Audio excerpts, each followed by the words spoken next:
Hello प्रिय दोस्तों, आप कैसे हैं। मैं ठीक हूँ, जैसी थी वैसी ही अभी भी हूँ। तो आज भी मैं आपके लिए एक प्रेरणादायक कहानी लेकर के आई हूँ जो कि क्रोध से संबंधित है। और क्रोध से संबंधित मैंने आपके लिए बहुत अच्छे अच्छे कोटेशंस भी छांट के रखे हुए हैं। तो मैं पहले अपना परिचय दे दूं। मैं डॉक्टर मंजू जैन, मेरा आपको नमस्कार है। मैं retired associate professor from SN. Sen degree college Kanpur. तो मेरा बहुत दिनों से, बहुत महीनों से ये रूटीन चल रहा है कि मैं अपने संग्रह में से जो मेरे पास कहानी का पिटारा रखा हुआ है उसमें से एक एक कहानी आपको भेजूं। तो ये कहानी विशेषतः जो है वो बच्चों के लिए, छोटे बच्चे जो समझदार हो जाते हैं, बोलने लगते हैं, सुनने लगते हैं, समझ आ जाती है, और युवाओं के लिए है। क्यों?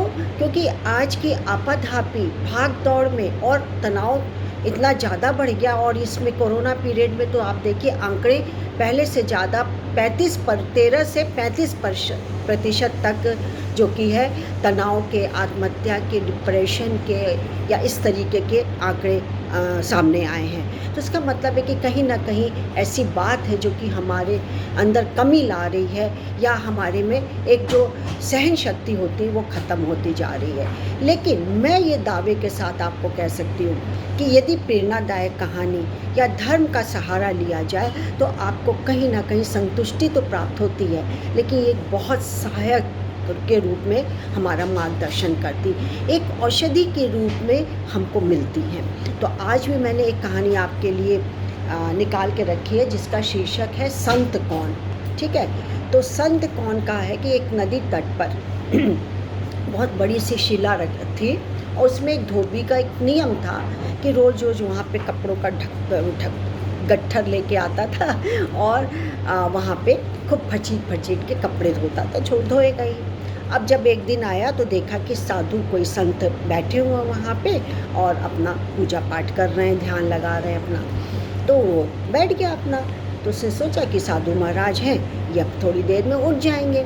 तो ये जो संत महात्मा थे, 1 घंटा हो गया, 2 घंटा हो गया, ऐसे करते करते आधा दिन बीत गया, लेकिन वो संत महात्मा वहीं अपनी समाधि धूनी लगाए थे। तब उसने कहा कि अभी तो धूप चली जाएगी तो फिर मेरे कपड़े कैसे सूखेंगे, और नहीं सूखेंगे तो मैं घर घर कैसे पहुंचाऊंगा।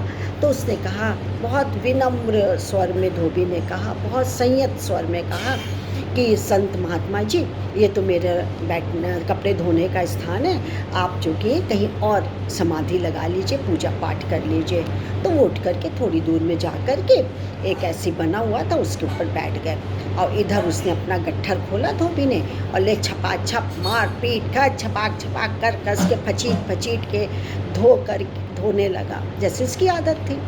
अब क्या है कि धोने से जो गंदा पानी है, पीटने पीटने से जो गंदा पानी हो रहा था, उछल उछल के चारों तरफ गिर रहा था, उसमें संत के ऊपर भी गिरने लगा। अब संत 1-2 सेकंड तो चुप रहे, और फिर ताव में उठे और इतनी गालियां धोबी को दी, ऐसी धारा प्रवाह गालियां दी कि पूछो मत। और भी जब गुस्सा शांत दिया तो पास में एक धोबी का ही लट्ठा था जो उसी से लेकर के उसको पीटने लगे।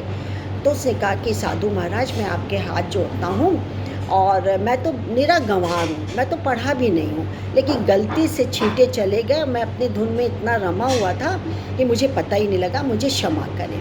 और उसके चरण पे पड़ गया कि मेरे से जो भी संत महात्मा जी, मेरे से जो भी पाप या अनर्थ हुआ है वो अनजाने में हुआ है, लेकिन आप क्रोध न करें, मेरी आपसे विनती। बहुत ही सरल और सहज शब्दों में संयमित होकर के उसने किया। तो वो उठ करके चुप हो गए संत महाराज। अब ये अपना गट्ठर उठा करके चलता बना, धोबी एज यूजुअल उसने अपना काम कर लिया, माफ़ी उफ़ी मांग ली, और उसको उतना ज्ञान भी नहीं था कि किस तरीके से क्या करें। जब वो धोबी चला गया तो संत ने देखा कि जो गंदा पानी जो जा रहा था शिला के द्वारा और नाले के द्वारा, तो नाले से छन करके, यानी मिट्टी गारा ये सब पड़ा हुआ था नाले में, उससे छन करके जो पानी जा रहा था वो एकदम निर्मल, एकदम साफ सुथरा था, और फिर वो दूसरी नदी में, वो नदी जो बह रही थी उसमें प्रवाहित हो रहा था। तो अब ये कहानी का सार तो यही कहता है कि आप बताइए कि अब संत कौन हुआ, महात्मा कौन हुआ, धोबी या संत। निसंदेह जो कि है धोबी संत हुआ। क्यों? क्योंकि उसने बहुत ही संयमित ढंग से, बहुत ही विनम्र तरीके से अपने क्रोध को नहीं दिखाया, ना मतलब जाहिर किया, मतलब आया ही नहीं उसको क्रोध। और उसने संयम से बरत करके, धैर्य को बरत करके उनसे माफ़ी भी मांगी कि मुझे आप मेरी धृष्टता के लिए, मेरे गंवारूपन के लिए मुझे अशिक्षित को क्षमा कर दें। तो ये कहता है कि क्रोध करना बहुत भारी जो कि भूल है। जिस तरह उबलते हुए पानी में हम अपना प्रतिबिंब या अपनी शक्ल नहीं देख सकते, वैसे ही क्रोध की अवस्था में हम भूल जाते हैं, हम ये समझ नहीं पाते हैं कि इसमें हमारी भलाई है या नुकसान है। तो आपसे निवेदन है, विशेषकर युवाओं से, कि बेवजह या वजह भी क्रोध मत करिए, बल्कि 2 मिनट सोचिए, शांति से समय दीजिए, धैर्यता, नम्रता लाइए विचारों में, मतलब अपने समझ में। उसके बाद कोई कदम उठाइए, और कदम बहुत ही सरस और नम्रता वाला, क्षमापूर्ण। आप क्षमा मांग लें, देखिए दोनों पार्टी कोई भी क्रोधित नहीं होगी। फट से क्षमा मांग लीजिए। क्या टैक्स लगता है? क्या पैसा लगता है? कुछ नहीं लगता, मांग लीजिए क्षमा। तो मैं गांधी जी का आपको सुनाऊंगी कोटेशन कि क्रोध और असहिष्णुता सही समझ के दुश्मन है। दूसरी तरफ हॉरेस क्या कहते हैं? क्रोध एक तरह का पागलपन है। और अल्बर्ट आइंस्टीन क्या कहते हैं कि क्रोध मूर्खों के हृदय में ही बसता है, अक्लमंदों के हृदय में नहीं बसता है ना। महात्मा बुद्ध क्या कहते हैं? क्रोध को पाले रखना गर्म कोयले को किसी और पर फेंकने की नीयत से पकड़े रहने के समान है। इसमें आप ही तो चलते हैं, यानी हमने जलता कोयला पकड़ लिया तो हम ही तो चलेंगे, दूसरा कहाँ चलेगा, है ना। इस तरह बाइबिल में क्या लिखा है कि मूर्ख मनुष्य क्रोध को जोर शोर से प्रकट करते हैं, किंतु बुद्धिमान शांति से उसे अपने वश में कर लेता है।